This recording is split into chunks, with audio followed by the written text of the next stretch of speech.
It's NFL playoff action, and you can sign up at MyBookie with our promo code Gators to get your first ever deposit match dollar for dollar. Bet anything, anywhere, anytime with MyBookie. Want more Gators Breakdown? Join Gators Breakdown Plus. Starting at $3 a month, get access to unique episodes, plus a blog, chat room, giveaways, shout-outs, and more. Gators Breakdown Plus is furthering the interaction with fans and listeners like you. Head to gatorsbreakdown.supportingcast.fm to join Gators Breakdown Plus today.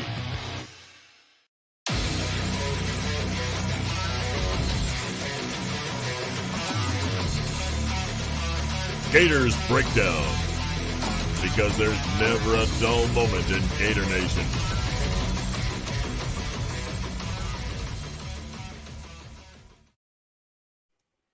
The Gators Breakdown podcast is ready to go. I'm your host, David Waters, and you can find me on Twitter at GatorDave_SEC.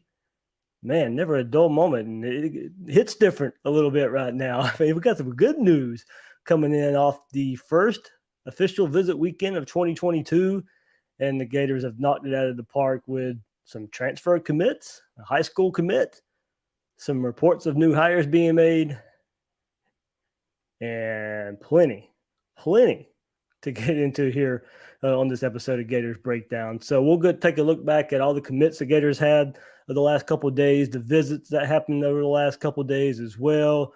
As I said, the Gators finishing out their staff according to reports from Pete Thamel.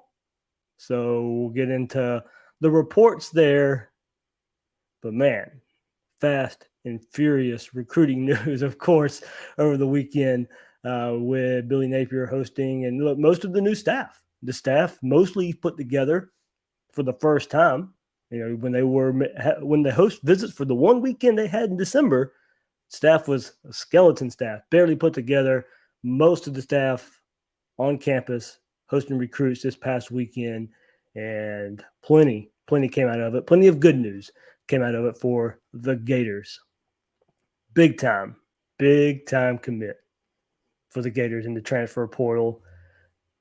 But look, I'm going to start bringing something over from Twitter. Everybody loves the "we got to commit" Twitter post that I put out there. So we got to bring it here to the Gators Breakdown. So Gator Nation, absolutely, we got to commit.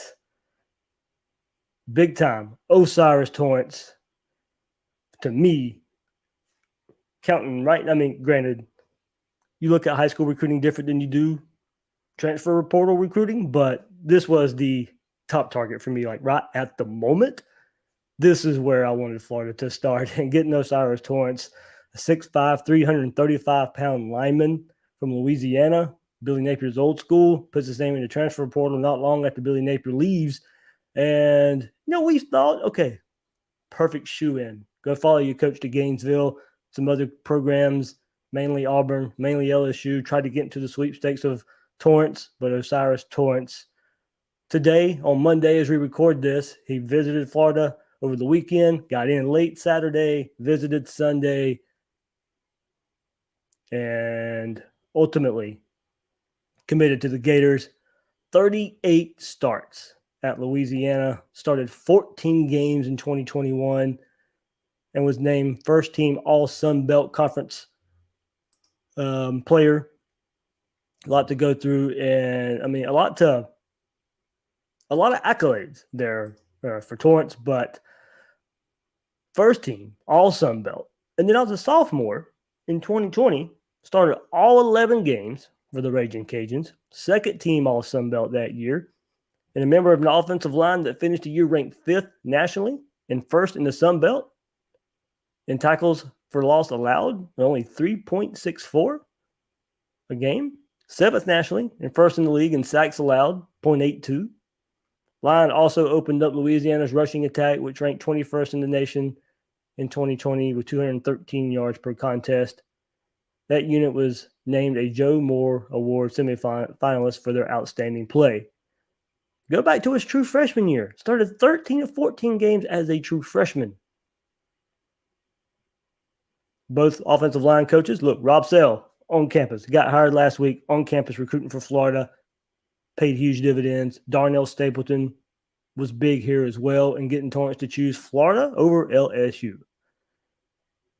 A lot of ways to look at this as far as he put his name in the portal in big programs. Even more programs were still trying to get involved, but he wanted to make a decision fast. He wanted to be on campus in springtime to be able to take part in spring practice. So while he made an easy visit for him to LSU, Auburn really, really tried to get in this thing. And, of course, Florida, those were the main three in the battle here. But Florida, LSU were his finalists. Once it was announced that Florida and LSU were his two finalists, you started asking around, you started looking around. LSU didn't feel good about their chances. They thought Florida was going to be the pick. And I love it. Plug and play, immediate contributor on the offensive line. He's very strong in the run game as Torrence. Go look at tape. I watched him a little bit versus Texas in the first game of the year. Went back and looked at highlights of Texas this past year, Iowa State the year before. And what was he doing versus better competition than you can find in the Sun Belt? Well, we already know what he could do in the Sun Belt Conference Player of the Year. But when you elevate the level of opponent, what did he do?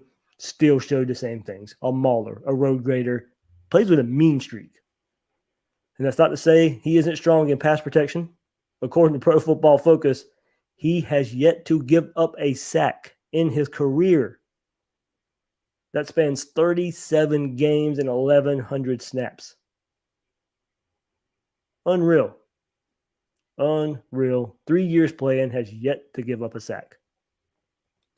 So I think when you look at him here, does Napier, Sale, Stapleton, do they opt to keep him at guard? I think so. I think that's ultimately where he still plays.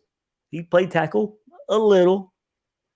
And if he stays at the guard spot where he's played the most, would that give Florida a look of Garage left tackle, Ethan White left guard, Kingsley Egwicon at center, Torrence at right guard? Does that mean Braun goes to right tackle? Or do you have a lineup where you switch Torrence and Braun from tackle to guard?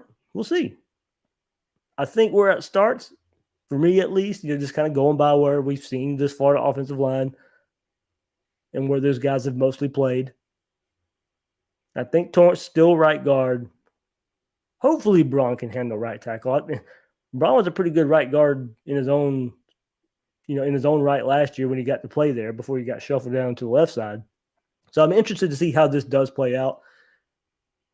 But as I mentioned before, I mentioned a couple weeks ago when he put his name in the portal, Florida's getting a good one here in Torrence. He was listed as one of 2021's top 100 players in the country, according to ESPN. Great get for Florida. Go players right away. Best offensive lineman already, right now. Probably would have been no matter what the system is, but now transferring over from Louisiana, playing in the same system that he's played in and had a lot of success in. Look, that was one reason it made sense to pick Florida. This is his money year. This is his go get paid in the NFL year. You want to go learn a new system at Auburn or LSU? No. You play for Billy Napier. You're not learning a new system. You plug, you play, you can help your teammates around by knowing this system as well. It benefited him to keep with that continuity of the same offense. So I think that's where it's going to pay some dividends for Florida too. Big time get. You cannot overstate this one. Is a position of need. Offensive line for Florida needs a lot of help. And you get one of the best in the country to do it with. All right, let's move to the next transfer portal member. Gators were busy in the transfer portal, and Florida snags commitment from former Georgia Bulldog Jalen Kimber. Kimber likely had a starting role heading into this past season for Georgia, but was dealing with a shoulder injury. Then he opted to have surgery, so he missed the rest of the year. But he was originally a 4-star recruit, 105th player in the country as a recruit a couple years ago. We talked about the staff. We couldn't overstate how big getting Corey Raymond was from LSU. Corey Raymond was big here. As Kimber mentioned, that is mostly why he decided to come to Florida, was to play for Corey Raymond. That's already paying dividends. And look, there's definitely for Kimber, definitely, stay healthy. Definitely a chance to start opposite Jason Marshall in a battle with Avery Helm and Jaden Hill when he comes back from injury as well. So Hill, Kimber, both will be coming off of injuries. Avery Helm played a good bit last year. Kyer Elam is gone. Jason Marshall is for sure one of the starting cornerbacks. So what happens opposite of him? You got a good battle here with Kimber, Helm, and Hill. Let's go back a little bit. 24/7, they offered this scouting report coming out of high school for Kimber. Slender lower body that broadens up top to present a player with physical upside and durability at the defensive back position. Possesses above average length at cornerback. One of the elite combine athletes in the nation. Bouncy athletically. Competent finding the football with the ability to look and lean in phase. Has the body type to be a physical force in press coverage and run support. Doesn't always show physicality on film yet. Sufficient ball skills, good awareness in man coverage. Has the feet and physical traits to be one of the top cover corners in the nation. Playmaking ability doesn't match athleticism on film.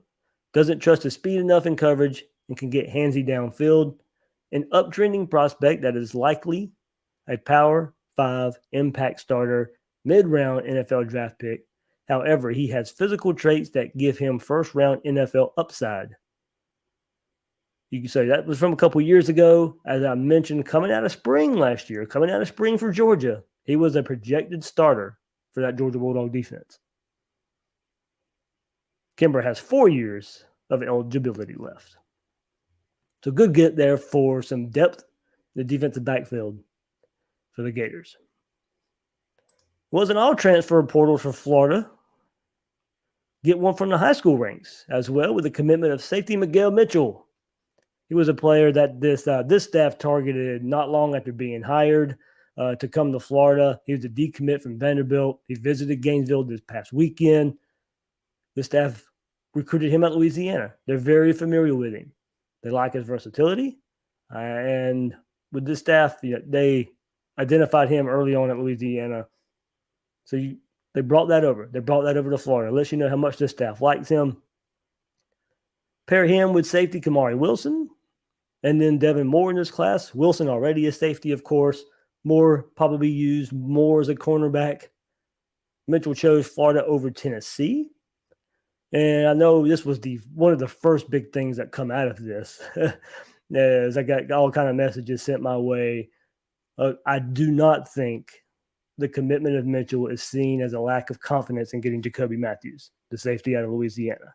Florida's still in great shape there.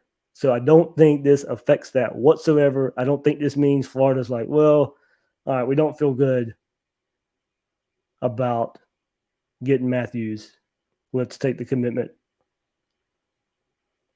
right here from Mitchell. No, they like Mitchell. They like Matthews. They want them both. They're going to target both. They're going to recruit both. I don't think the commitment right here of Mitchell affects Matthews in his decision-making either. So if you don't get Matthews, ultimately in the end, I don't think it has anything to do with getting Mitchell here. So there you go. There's your 3 commits, 3 recent commits there from the Gators coming off of the first visit weekend. But Mitchell, Kimber, Torrence, Gators making headlines in the recruiting world right here. So good to see. Good to see some positive momentum. I never get tired of tweeting, hey, we got to commit. And now the Billy Napier fireworks to go along with it, if you've seen that out there. So, man, a lot of fun being had right now. Covering recruiting for the Gators, and we'll get into it. We'll get into it even more about what's going on in recruiting based off of visits happening as of today as well.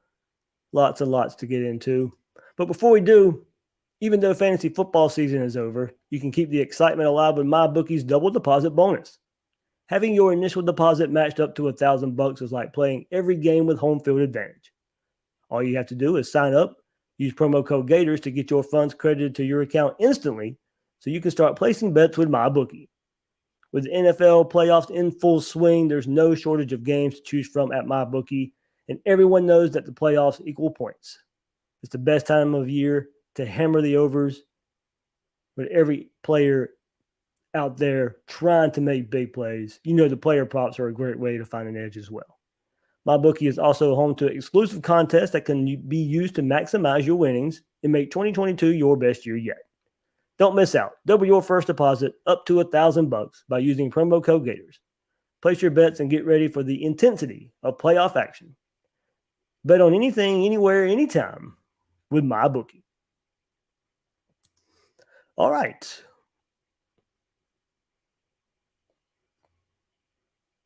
Big visits happening all over the country. I mean, everybody's making these big visits. Can you get guys on your campus? In Florida went and got the number 1 linebacker on their campus, Harold Perkins.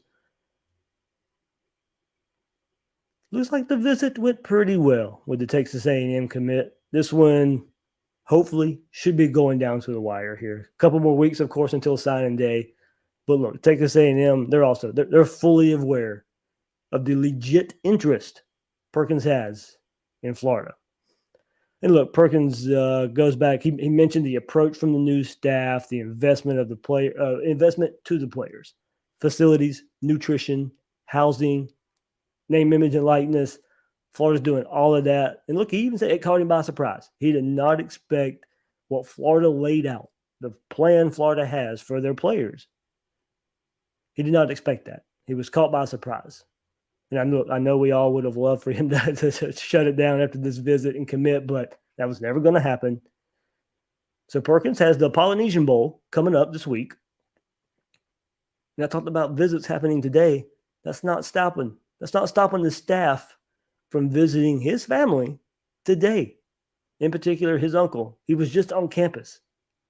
But Florida took the jet to the state of Texas while they're visiting other prospects, but going to go see the Perkins' uncle while they're visiting other prospects out there.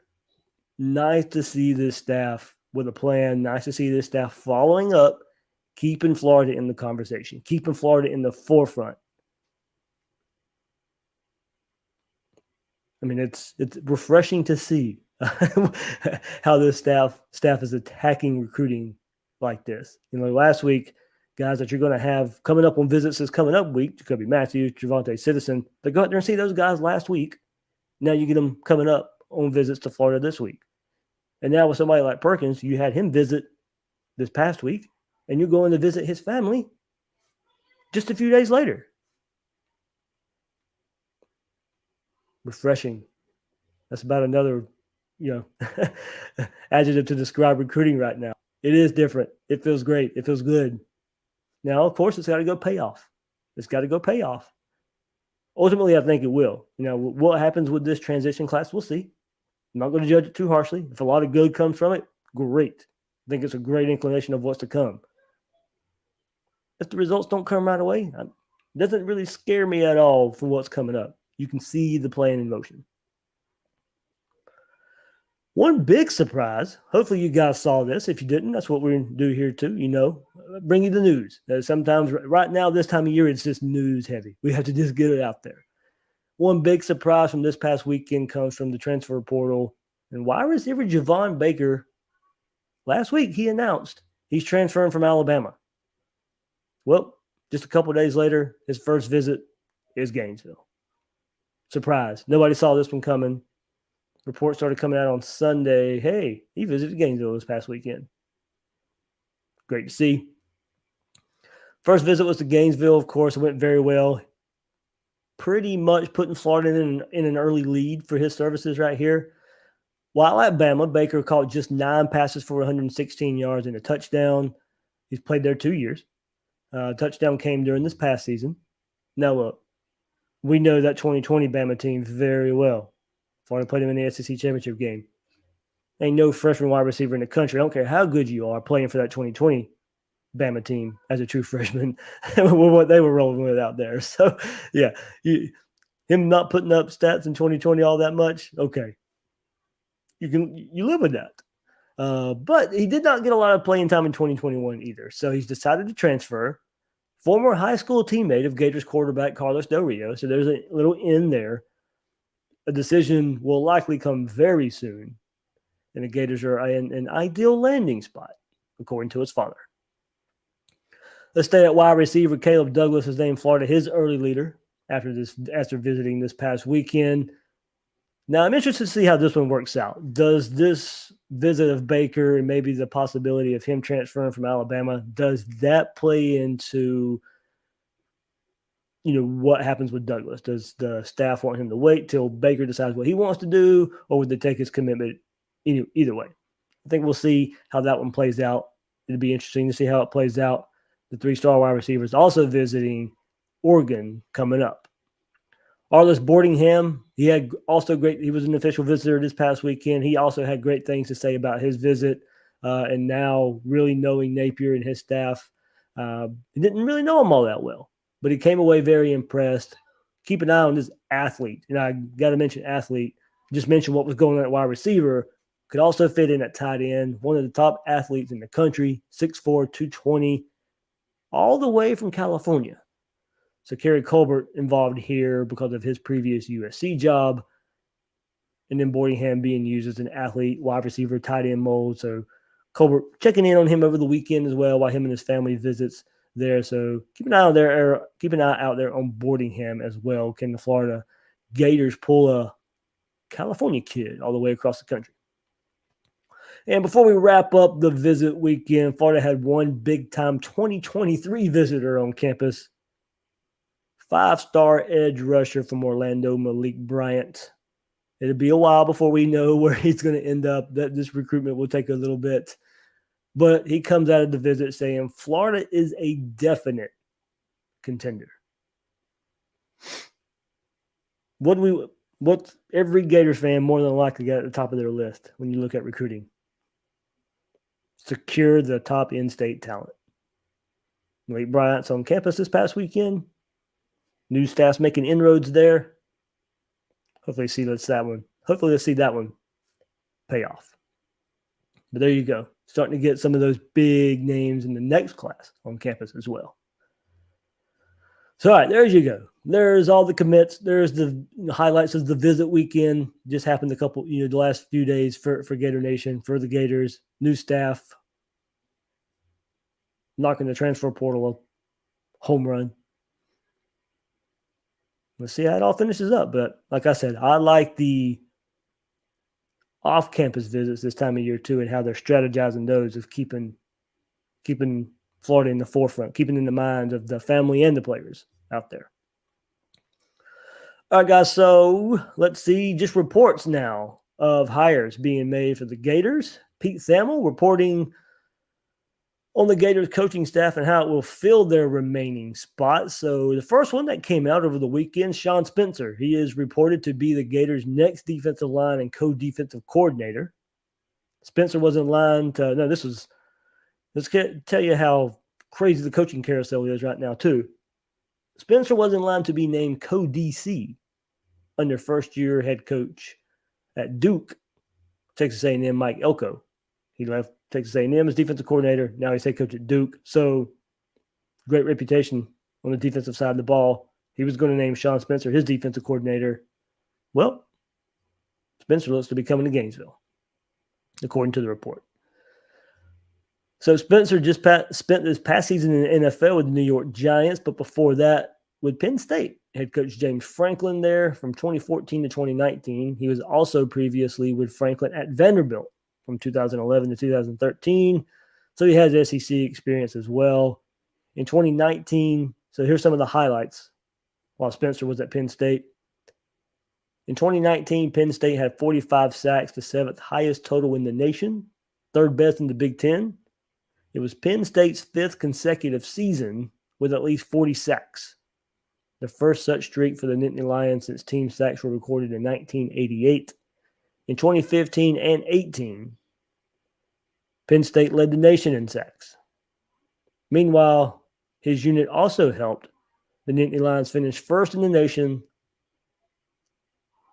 last season, which would have been 2020, by allowing 2.6 yards per carry. Went and got an NFL job, now back in college football. And Pete Thamel's reporting will be the next defensive line and co-DC for the Gators Pair him along with Patrick Toney as co-defensive coordinators. Bringing a lot of chaos. Coach Chaos. Spencer likes to go by. Also by Pete Thamel. Gators are set to hire, and just come out here on Monday, Jay Bateman as the program's inside linebacker coach. He was fired this past season as North Carolina's co-defensive coordinator, but is known as a great recruiter. And look, he'll just handle linebackers at Florida. Or, there with Mike Peterson as well. So inside linebackers there for Bateman, outside linebackers for Mike Pete.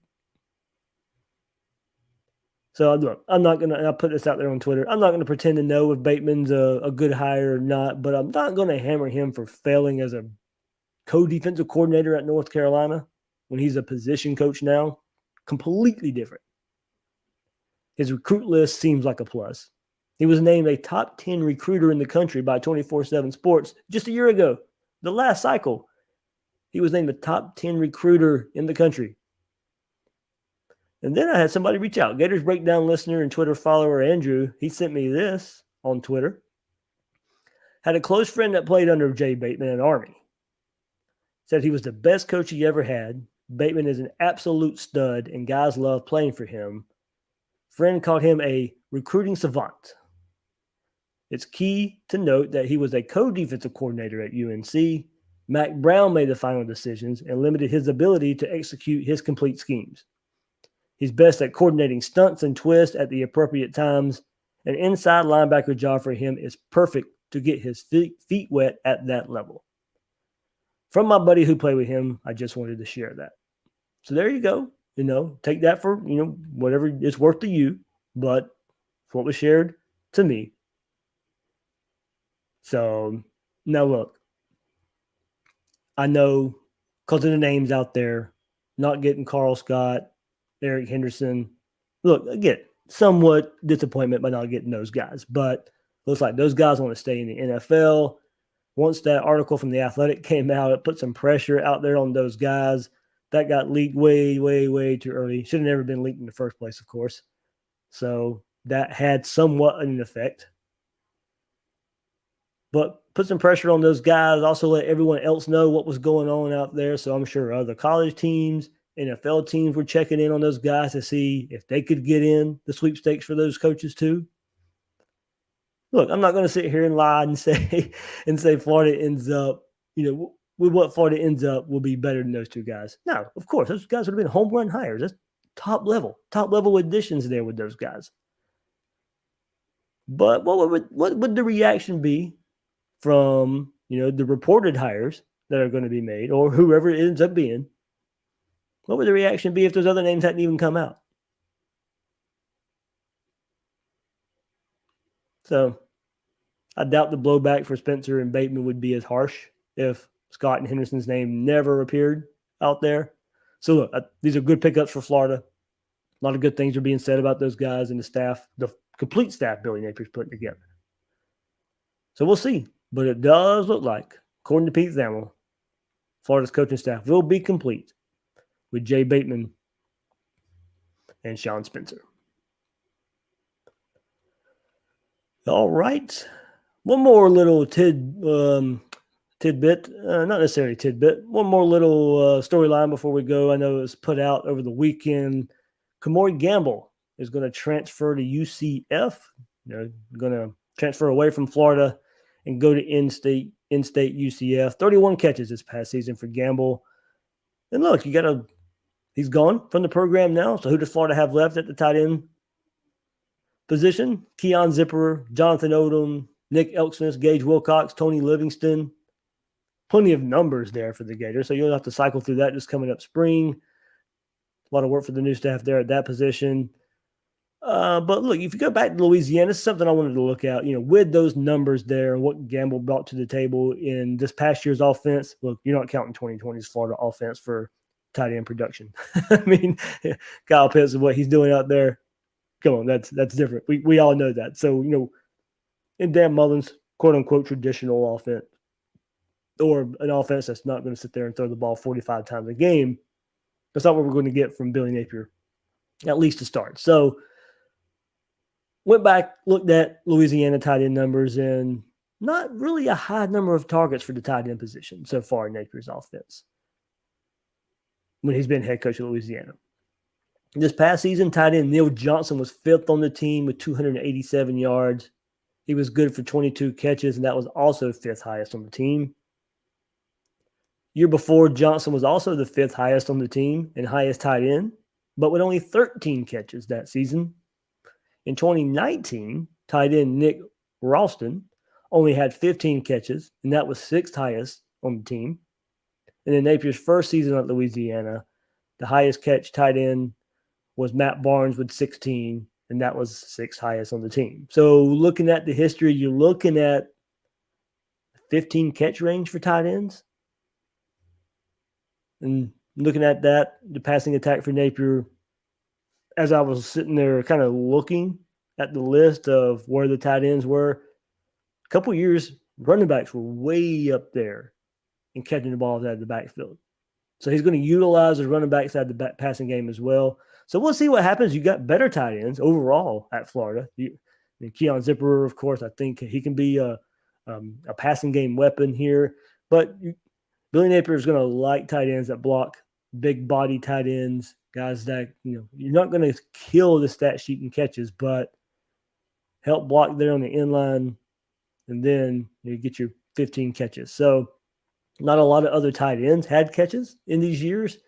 Go back and they were single-digit catches for most of the tight end, the second tight end. So you look at about, if history shows us anything with the tight end position and what Billy Napier showed at Louisiana, you're looking about that 15 catch range for tight ends. So, of course, we know ultimately, and we'll get into this as, like I said, a lot of news right now, so we have to kind of get through the news cycle. But with after that part, everything, all the news starts slowing down, we can start getting into the more scheme and Billy Napier's offense and Tony's defense and what we see from there. And we already know more of a rush offense there, so not crazy passing statistics anyway. But definitely wanted to bring up with the news Gamble leaving Florida to go to UCF. What is the tight end position? What does it show for Billy Napier? So 15 catches around that area. Besides this past year, as I said, tight end Neil Johnson had 22, so a bit more this past season from the tight end position. So does that transfer over? Are we still looking at that 15 range? We'll see. We'll see. But all right, that'll do it. We're caught up on all the news here. See, I don't think the transfer portal is done. I mean, I think you have to go look at that and see the names in there. Not completely sure it is done with who's going to leave certain schools and who Florida can bring in. Another visit weekend coming up this weekend, as I said, for the Gators. Looks like Trevante Citizen, the running back out of Louisiana, looks like this weekend will be an unofficial visit for him. An official visit for cohort from Louisiana, Jacoby Matthews. Saw that. We talked about him at the safety position earlier this episode, so there you go. Those are the headliners for this coming up weekend. And look, while we're talking recruiting, it's the hot button topic, of course. I mean, got to throw a shout out to the Gator Collective. NIL is going to be huge, going to be big, of course. And the link's in the description. NIL is a huge, huge part of recruiting now. Do your part. Do your part if you want. Gator Collective can go a long way in helping ththese players. If you've been on Twitter and you've heard the Twitter spaces of like what the extra income that they get from this helps with making it home for holidays, buying gifts for their family members, being able to eat, being able to have a Thanksgiving meal. I mean, it goes a long way. And these guys, they work for it. They are cutting interviews out there for it. So going a long way here, and every recruit out there is taking notice of the NIL game. And the Gator Collective is going a long way in that. And helping Florida getting noticed for NIL possibility, potential It is paying off in the recruiting world, in the new look recruiting world. So the link for the Gator Collective down there in the description if you have interest in joining. All right, so that'll do it for this episode of Gators Breakdown. News heavy, recruiting news heavy. Glad Florida's getting out there, top-notch transfer portal acquisitions. And it looks like the normal high school recruiting, that arrow is trending up as well. So I'm the host of Gators Breakdown, David Waters. You can find me on Twitter at GatorDave_SEC. Guys and girls out there, thanks for listening to this episode of Gators Breakdown.